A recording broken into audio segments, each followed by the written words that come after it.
Bonjour à tous, je vous retrouve pour une nouvelle vidéo. Il s'agit d'un update de lecture. Donc j'ai effectué 3 lectures et c'était vraiment des superbes lectures. En général, c'est vraiment des 3 lectures que j'ai vraiment adorées.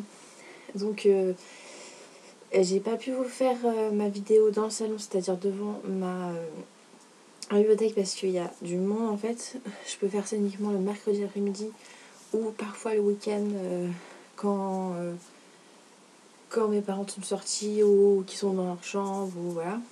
Donc là je suis obligée de faire ça dans ma chambre. Et donc je trouve ça sympa de faire devant ça, je sais pas, je trouve ça stylé. Donc voilà. Donc en premier j'ai lu Legend de Marilou chez Customer. Alors j'ai vraiment beaucoup adoré. Je l'ai lu à la suite des nombreuses chroniques positives qu'il y avait sur les chaînes anglophones. J'ai pas trop entendu parler de ce livre, enfin ou de cette trilogie sur les chaînes françaises, à part sur la chaîne de Fairy Neverland qui a beaucoup aimé la trilogie, il me semble, si je me rappelle bien. Et donc voilà, et donc tous ces avis, tout ce succès, ça m'a vraiment donné envie de le lire. Voilà, et donc j'ai sauté le pas. Et donc franchement j'ai vraiment beaucoup aimé. La dystopie c'est pas un truc de malade, la dystopie en elle-même, mais les événements qui se déroulent sont vraiment hyper captivants, hyper prenants. Et vraiment ce livre j'ai dû le lire en un jour ou un jour et demi, enfin je l'ai lu super vite. Bon, en même temps vous allez me dire, il fait 275 pages, c'est vrai que c'est pas beaucoup. Enfin, c'est pas écrit non plus hyper gros, mais enfin franchement j'ai lu super vite tellement que j'étais dedans. Les deux personnages principaux, on suit leur point de vue. Je les ai vraiment adorés tous les deux. J'ai adoré leur relation qui était vraiment assez bizarre en fait, mais dans le bon sens, hein. Je suis pas en train de la critiquer. Donc j'ai vraiment beaucoup aimé. On a plein de petites révélations au fil de l'histoire, c'est vraiment pas mal. Il y a plein de petites actions aussi. Vraiment c'est un livre que j'ai vraiment beaucoup aimé. Et j'ai trop hâte de lire la suite, surtout qu'il paraît qu'il est encore mieux que le premier tome et que la fin est... Enfin, se finit sur un coup de théâtre, quoi, un peu comme celui-là, je pense. Enfin, pour moi, j'ai trouvé que c'était un petit coup de théâtre, mais il n'était pas non plus incroyable, mais ça me donne super envie quand même de lire le tome 2. Sauf que je préférais attendre que sur le tome 3 parce que si la fin est aussi incroyable que je l'entends, et bah, je préférais acheter tome 2 et 3 ensemble, comme ça je peux enchaîner parce que je sens que je vais pas pouvoir tenir. De toute façon j'ai plus un rond, de toute façon c'est simple, je suis ruinée jusqu'au cou. Donc de toute façon il n'y a pas moyen que j'achète le tome 2. Donc comme ça c'est réglé. Donc voilà, pour conclure, j'ai beaucoup aimé. Il n'y a rien en particulier, enfin il n'y a aucun point négatif, il n'y a rien qui me vient à l'esprit comme ça. J'ai vraiment beaucoup aimé. Alors peut-être le côté dystopique qui aurait pu être développé un tout petit peu plus, mais c'est que le premier tome et franchement il peut très bien être plus développé à la suite. Donc voilà, c'est vraiment pas grand chose. Donc ensuite j'ai eu un énorme coup de cœur comme le premier tome du tome 2 de Insaisissable, Ne m'échappe pas, de Tahirih Mafi chez Michel Lafon. J'ai adoré. J'ai trop adoré. Franchement, cette trilogie, je sens que elle fera partie de mes trilogies préférées. Je sens que ça va être une trilogie super marquante dont je vais me souvenir, peut-être pas toute ma vie, mais une bonne partie de ma vie au moins. L'écriture, elle est tellement magique, elle est tellement empreinte d'émotions, elle est tellement unique. Franchement, j'ai jamais vu une écriture aussi belle. Même pour nous décrire quelqu'un qui est au shot, je suis sûre qu'on pourrait tomber amoureuse de son écriture. Enfin, c'est tellement poétique à souhait. Enfin, Aria est décrite de façon tellement fabuleuse, donc elle peut rendre une personne moche tellement belle. Je sais pas. Tahirih Mafi a une plume, en tout cas. Tahirih Mafi a une plume tellement incroyable. Franchement, je la trouve magnifique. Rien que pour ça, j'adore ce trilogie parce que l'écriture est vraiment un truc de malade. Mais il y a vraiment pas que ça, heureusement. L'histoire, donc il paraît que c'est une dystopie. Je trouve pas du tout que c'est une dystopie parce que pour moi c'est plus un post-up, un durant apocalyptique. Et voilà, le côté apocalyptique c'est vraiment un fond, tu vois, tu vois. Je parle à une caméra, je le tutoie, c'est normal. C'est vraiment un fond, c'est très peu présent. Donc pour moi c'est pas une dystopie, pour moi c'est du fantastique et une romance. Fantastique parce que, non, si je dis, déjà l'héroïne Elle a des pouvoirs, donc c'est ça qui est fantastique. Et voilà. Donc ce tome, il est vraiment génial parce que, comme on peut s'en douter, et comme tout le monde dit, il y a le triangle amoureux qui se met en place. Dans le tome 1, il n'y était pas. Et moi, j'ai horreur, mais horreur. Franchement, c'est un truc que je déteste. C'est bien les triangles amoureux. Et pourtant, dans ce tome, j'ai adoré. Franchement, je trouvais que c'était... Et ça a fait un de ses charmes à ce livre, ce triangle amoureux, parce que pour une fois, j'aime les deux personnages. Je suis super contente qu'elle sorte, entre guillemets, avec les deux. Et comme elle, je ne peux pas choisir parce que je les aime vraiment tous les deux. Adam, je sais pas, il est touchant, il est parfait de A à Z. Enfin, on n'a rien à lui reprocher, c'est vraiment le parfait petit copain. Voilà, c'est son premier amour. Enfin, vraiment, c'est quelqu'un dont je me suis beaucoup attachée et que j'aime beaucoup. Et après, il y a Warner, que je détestais, mais au possible dans le tome 1. Et je comprenais pas pourquoi la plupart des gens préféraient Warner. Attends, j'ai fait, mais comment ils font? Le mec, c'est un sociopathe, un truc de malade. C'est un monstre et tout le monde l'adore, je comprenais pas pourquoi. Et maintenant, je comprends parce que j'ai une préférence pour lui. Voilà, en un tome, ça y est, je change complètement d'avis. J'adore ce personnage parce que il a son petit côté contradictoire, mystérieux. Il est à la fois... Bon, il a toujours ce côté un peu méchant. Mais à côté de ça, il est tellement adorable, il est tellement bouleversant, il est tellement mignon, sexy. Enfin voilà, il est tellement de choses. Vraiment, je me suis vraiment attachée à ce personnage. Il est vraiment plus mis en avant et je l'ai vraiment adoré. Et je trouve franchement qu'il forme un super couple avec Juliette, tout comme Adam, je forme un super couple avec Juliette parce que chaque couple, voilà, chaque couple a un truc spécial, une espèce d'amour interdit. Voilà, un amour interdit, triangle amoureux, c'est les deux en même temps, pour chaque couple en plus. Et vraiment, je trouve ça super bien, même si à la base, j'aime pas du tout les triangles amoureux. Je trouve ça hyper chiant, mais là, pourtant, j'ai adoré. Donc, au-delà de la romance et de l'écriture, il se passe quand même pas mal de choses. Donc voilà, il y a une guerre qui est à l'horizon, voilà, une guerre qui se prépare. Et voilà, il se passe plein de petites choses, on a des petites révélations, voilà, c'est vraiment pas mal.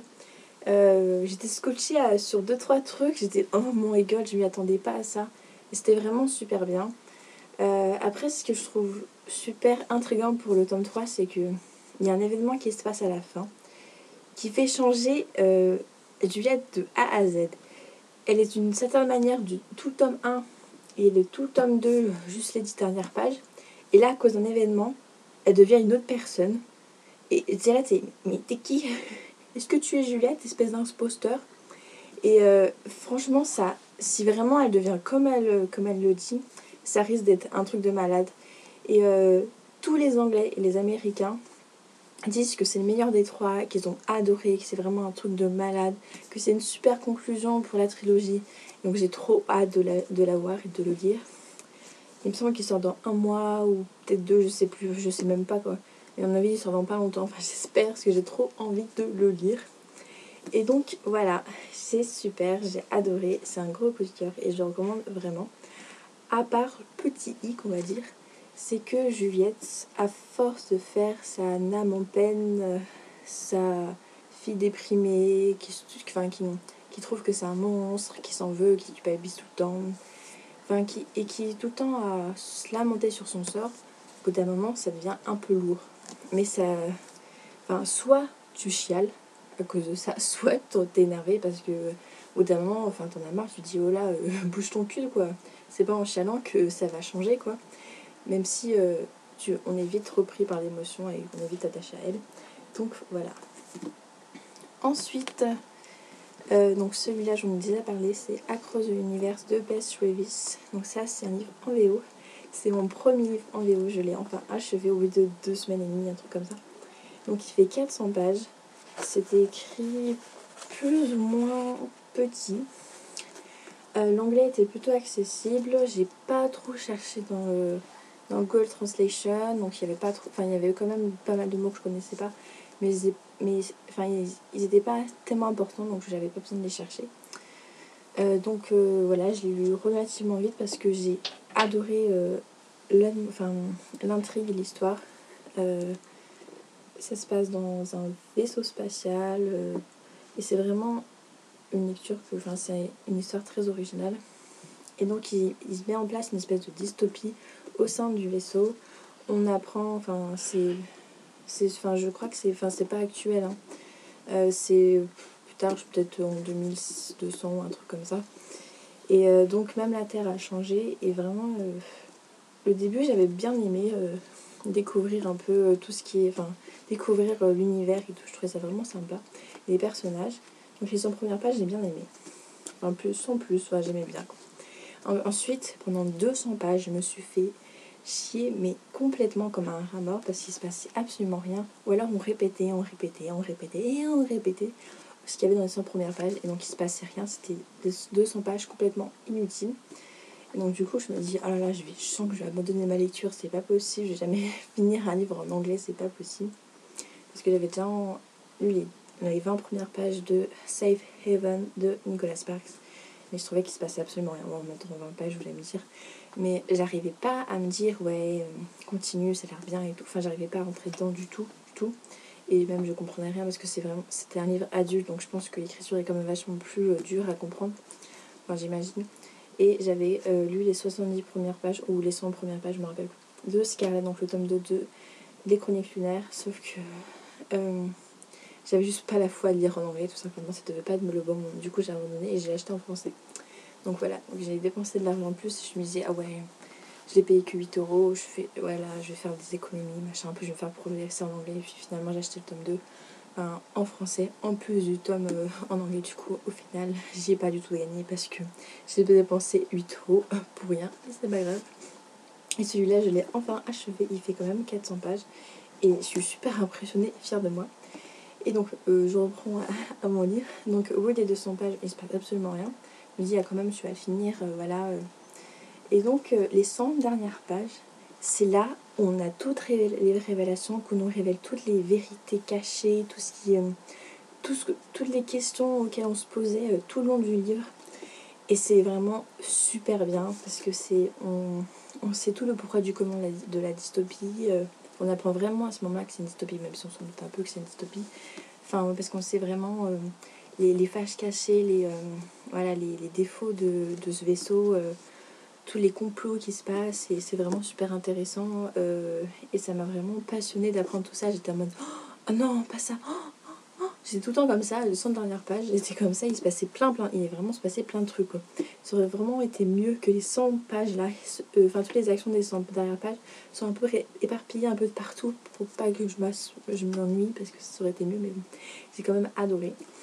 Et donc la fin elle est vraiment géniale et j'ai super hâte de lire le tome 2 alors qu'il n'y a pas si longtemps que ça. Je me dis oh putain, pourquoi j'ai acheté le tome 2, oh là là, le tome 1 il m'énerve, j'arrive plus à rentrer dedans, je l'ai acheté pour rien, voilà. Puis j'étais en train de me haïr, mais finalement j'ai bien fait parce que j'ai adoré, voilà. Ensuite ma prochaine lecture, ce sera Ernest Me de Tahir Mafi, avec les 2 nouvelles sur Adam et Warner, ainsi que le journal de Juliette que vous avez présenté dans mon dernier IMM. Et donc voilà, vu que j'ai adoré le tome 2 et que je me languis tellement du tome 3, j'ai décidé de lire en anglais. Et attention, si le style en anglais est aussi magnifique qu'en français, si j'arrive à comprendre bien sûr, j'achèterai éventuellement le tome 3 en anglais. Sauf si là, il sort vraiment dans pas longtemps, il faudrait que je fasse une petite recherche, mais à voir. Ensuite je vais vous faire un mini EMM parce que aujourd'hui et il y a peut-être une semaine j'ai reçu des livres, voilà. Et vu que je vais acquérir des livres pas avant 2-3 semaines, je me dis ça sert à rien d'attendre d'accumuler les livres et de faire un EMM après. Je préfère vous les présenter maintenant et voilà, comme ça au moins c'est fait. Donc ma meilleure amie m'a offert pour mes 18 ans le tome de Glitch de Heather Anastasio chez Robert Laffont. Donc elle m'avait déjà offert le tome 1. En fait, il lui appartenait, je l'avais lu, j'avais adoré. Et donc du coup, elle me l'a donné. Et ensuite, la base, elle m'avait offert donc The Song et Enclave le tome 3, ce que je l'avais acheté en même temps. Du coup, elle a remplacé par le tome de Glitch. Et je suis super contente parce que j'ai adoré le tome 1 et j'ai trop hâte. Ensuite, aujourd'hui, j'ai eu 2 acquisitions. En premier lieu, j'avais commandé 3 livres à ma librairie. Et donc ma libraire a reçu L'Âge des miracles de Karen Thompson Walker chez 10-18. Donc il est sorti en poche il y a, je sais pas, peut-être une semaine. Donc en grand format, il avait beaucoup de succès parce que c'est une dystopie vraiment super originale. Et donc là, le résumé du poche donne pas du tout envie, mais en grand format, il donne vraiment super envie. Et donc j'ai super hâte de lire.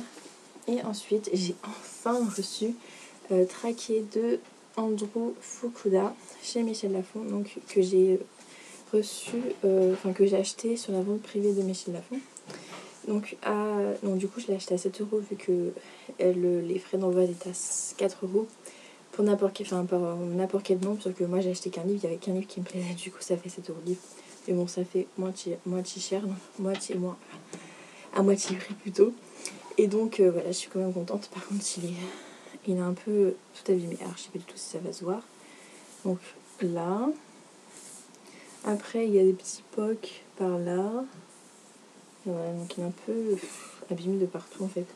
Mais bon, ça se voit pas trop donc ça. Et puis il a l'air tellement, mais tellement bien. En fait, j'ai pas fait gaffe, mais en fait il est sorti en décembre 2013, je savais pas qu'il était aussi récent. Et donc voilà, j'ai super hâte. Voilà. Donc j'en ai fini pour mon auto-lecture mini et IMM. Et j'espère vraiment que cette vidéo vous aura plu. Et elle était un peu longue, désolée encore pour la longueur. J'arrive pas à faire des vidéos courtes parce que je suis hyper bavarde, je suis vraiment la parole, il faut que je parle. Donc je suis désolée, j'espère que ça vous va quand même parce que je suis comme ça, je peux pas changer. Et donc voilà, j'espère que cette vidéo vous aura plu. Je vous dis à une prochaine fois. À plus tout le monde.